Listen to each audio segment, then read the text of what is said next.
پتہ چل جاتا ہے، کوئی مسئلہ نہیں۔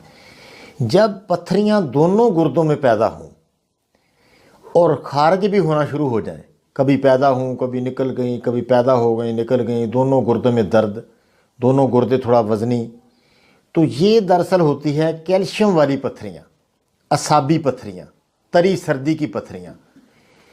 تو وہ مادے جو ہیں نا، تر گرم یا تر سرد مادے، وہ مادے جسم گردوں میں جمع ہونا شروع ہو جاتے ہیں، تو وہاں جو ہے سفید رنگ کی پتھریاں خارج ہوتی ہیں۔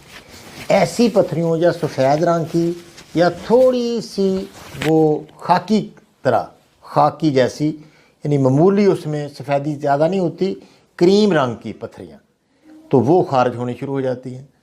تو اس کے لیے کیا کیا جائے؟ بہت ہی آسان حال کہ ایسے بندے کو ترش چیزیں کھلائی جائیں، کھٹی لسی، دہی، اچار اس کو دیا جائے، تو بالکل پتھری